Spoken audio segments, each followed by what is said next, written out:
Hey guys, Kayosho here. So, this is the MOGA controller, minus the buttons and one of the analog sticks right now.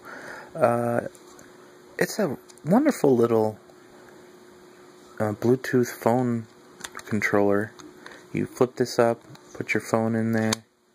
I really like it, except for a couple things. Well, one thing, it only has one shoulder button each. That's okay, I can deal with that if I'm only playing up to Super Nintendo. And sometimes you can get around things. Like, if you're using a PlayStation, you can map this to shoulder, but one of these sticks, that stick's not there. Anyways, one thing I really hate, it doesn't have a D-pad, it's just got the analog sticks, and they're kind of like the PlayStation Portable, the PSP analog stick. They slide, they're sliders, they're not like the 3DS, because, well, actually I've never used a 3DS, but the problem is they twist slightly.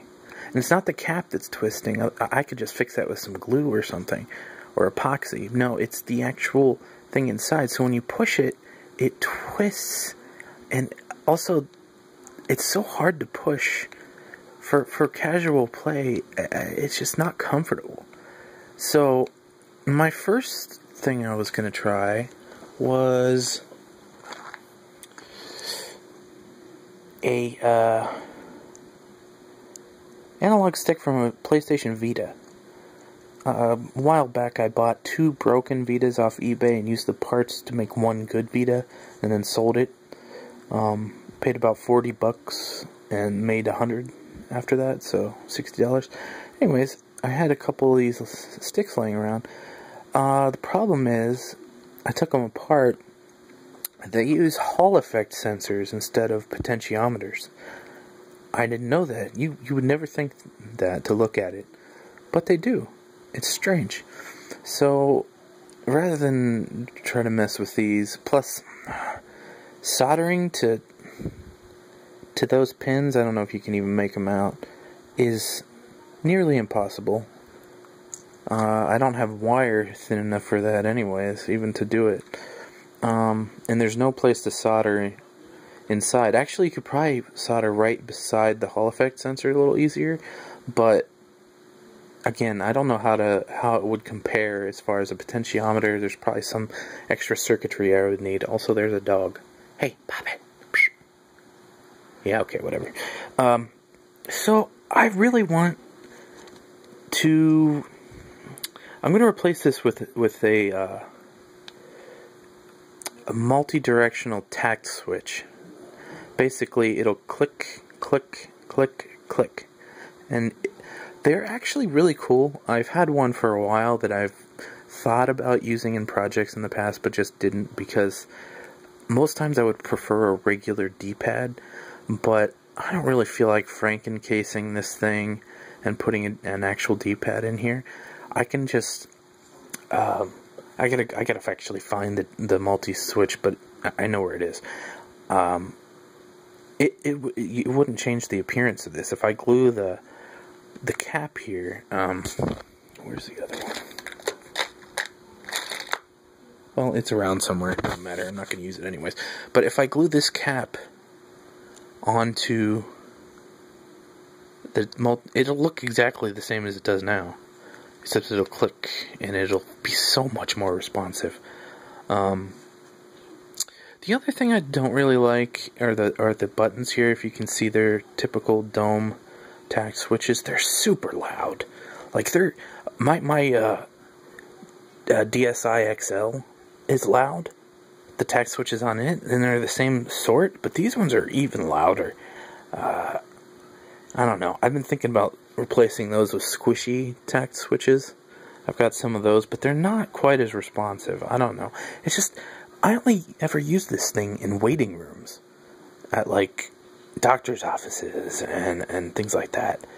So them being loud is really a nuisance.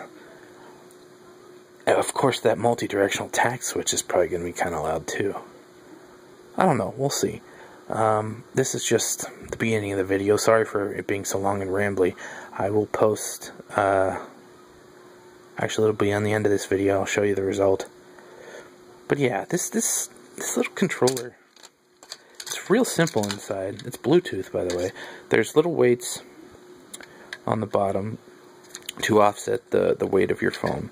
And then there's just these slider analog sticks. The little Bluetooth board here. A couple buttons, start, select, and a MOGA button to turn it to sync it. And then there's the on-off switch. And a little board with attack switches. And a little blob top thing. But it's a real simple little thing. It's shoulder button attack switches. See how loud that is? That's not that bad. But these, see how loud that is? I don't know if you can hear that. Here, let me. Versus, see, it's super loud. It's really annoying. I might try to replace those. I haven't decided yet, but we'll see how loud the multi-directional tack. Now I could have pushed this one. How loud the multi-directional tack switch is. I remember it being fairly loud too, so I might not bother replacing those. So yeah, that's what I'm going to be working on. Should be real easy to do. I'm probably going to need to use some resistors to get the right values for this, and then I'm going to desolder this.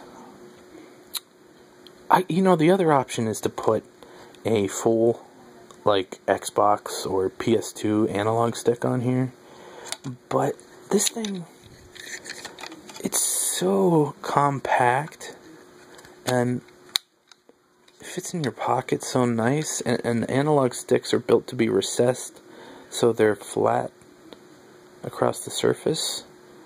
I would hate to put a full-size analog stick here and then have it stick out in my pocket and stuff. That would annoy me, and there's not enough room inside the case to recess it more.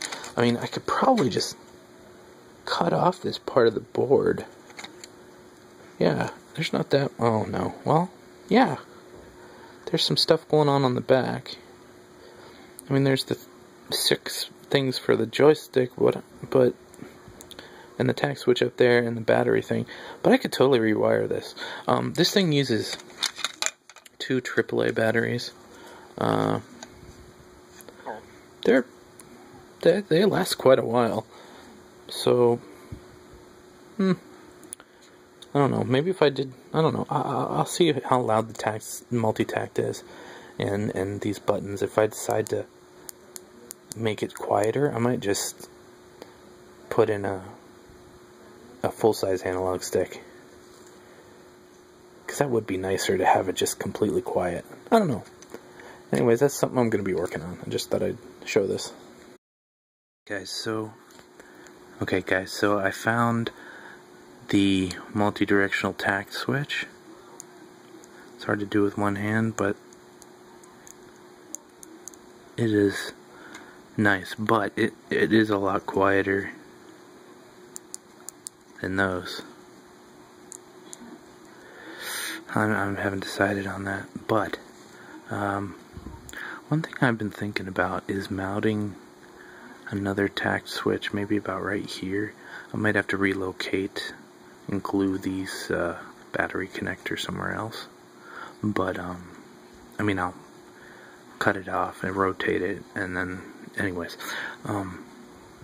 so if you look right here, when you're holding the controller, your fingers kind of wrapped around, pushing the button here, and there's room right here for another tact switch. And it would actually be kind of comfortable if I do it right back here on the curve. You could push your finger down a little bit and push it, and the other finger could click that one. So if I put just some normal clicky tacks that stick up through a little round hole, drill little holes, and then using this second analog stick, I could make digital buttons out of the analog stick the same way I'm making this digital. Because even like original PlayStation on emulators, or I mean, there's exactly one game that I recall that requires 2 analog sticks on the original PlayStation, and that's Ape Escape.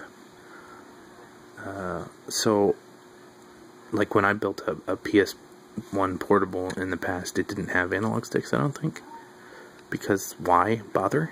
Yeah. So, I prefer the D-pad on the PlayStation to just the analog sticks. I don't know why I always have. So, we don't really need this stick. So if I convert that to buttons, I can add 2 shoulder buttons. I could even add 2 more face buttons, so N64 emulation would be more accurate. I mean, I could put them down here.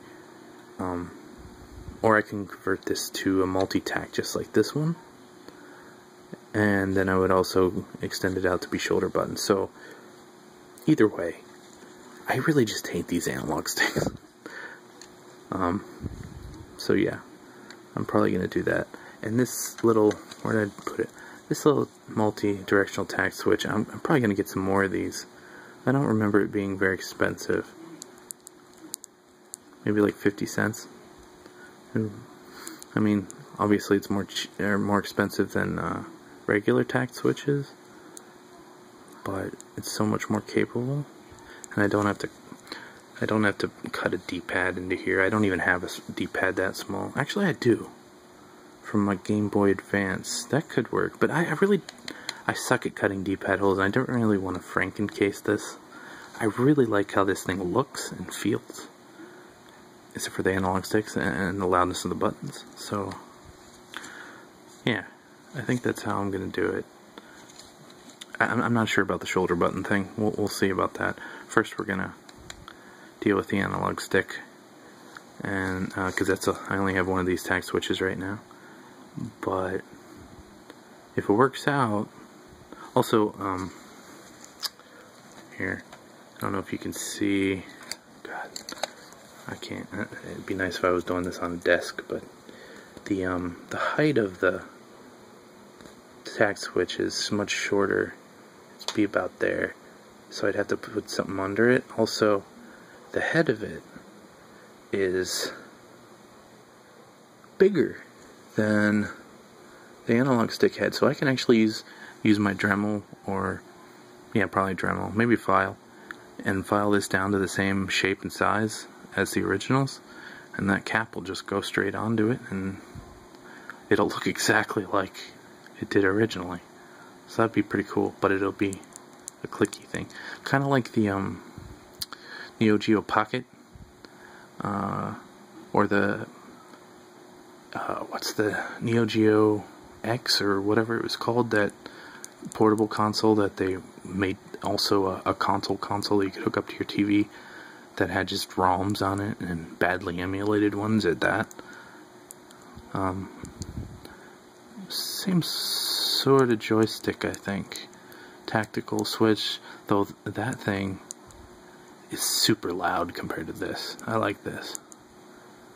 I really do. In fact, in the past, I was going to use these in my portables, because cutting a D-pad hole, I don't know about anybody else, it's hard as hell. I always had to Frankencase it in. But just drilling a round hole, sticking this up through, and putting a cap on it, so easy. I've seen lots of portables that did that. So, I don't know. You would think it wouldn't feel as good as a D-pad, but it's actually, it feels great. So, I don't know. Anyways, that's this part. I just wanted to show you this switch, and what I'm going to have to do, I'm going to have to raise it up slightly, put something under it, a piece of plastic, but then I'll just have it in the same spot. So yeah, next update will hopefully be me showing you what I figured out as far as the potentiometers. Yeah, anyways, I need to stop this video. Anyways, next time.